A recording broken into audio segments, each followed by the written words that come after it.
Hello guys, magandang tanghali guys. Welcome back to my channel, Chris TV. Guys, nag-change water tayo sa ating bita guys. Lahat ng bita ko guys, pinalitan ko na ng tubig. Yung huli, ito yung bagong dating hindi. Pero yung mga luma na tubig, pinalitan na natin guys yan o. Nilagyan natin ng talisay leaves para makondisyon yung tubig nila. Kasi matagal na sila guys, hindi na sila nabubuntis eh. Ito matagal ito nag-breed. Kaya nagpalit tayo ng tubig.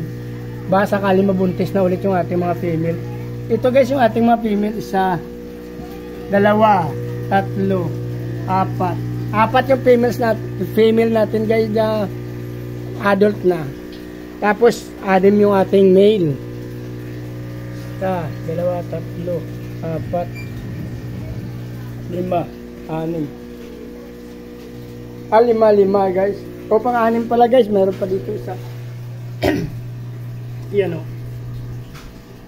Samurai blue. Meron tayo dito dyan, multicolor, tsaka yung ano. Multicolor tsaka yung galaxy natin. Ito multicolor. Ay, ito pala multicolor. Yun ang galaxy guys. Yung ginamot ko dito na samurai black guys. Nawala, ay, dito nawala o. Mayroon kasi ako nabili sa pet shop na nagkasakit noon guys. Nagtataka ako ba't nawala siya dito guys. Nag-change water ako, nawala na pala isa dito. Pinapakain ko pa ng pakain. Hindi ko alam guys saan naman napunta. Kung tumalon ba siya dyan guys. Wala na eh. Kahit yung ano niya, katawan niya hinanap ko na wala eh. Akala ko rin lumipat dito. Meron kasi akong inihanda din guys doon na ano, mga tab. Maglilipat tayo ng breeder natin. Magdadagdag tayo. Ito kasi guys oh. Marami tayo dyan. Pero hindi ko pa ginagamit itong malalaki sa ilalim tsaka ito. Ito lang muna gagamitin natin guys yung 5. Pero baka 3 pa lang malalagay ko dito. Nilagyan ko na ng tubig tsaka talisay leaves. Ayun guys oh. Ito lang muna 3 lalagyan ko. Yung sa dulo may pang 4, pang 5. Pero wala pa tayong may lalagay dyan guys. So ano na lang, standby muna yan. Pati ito guys wala pa. Kasi nabutasan ko na rin to guys para sa ano, in kaso na may bagyo-bagyo, malakas ang ulan. Ayan guys oh. Buti na yung ano, tatakpan natin kasi to guys pagka medyo malakasan ang ulan masyado. Kasi since dito walang bubong natutalsikan. Iwas dumi tsaka ano, kasi minsan may lalaglag na bato, yero. So mas maganda talaga may takip to guys, kaya lagyan natin ng takip. Ito yung guys, tatlo na ito na may talisay leaves. Ito nalagyan natin muna. Ito. So marami pa tayo dyan guys.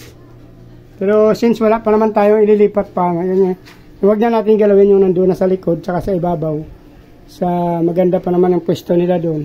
Pag mayroon naman tayo bago na strings, dito na natin yung unti i-breed guys.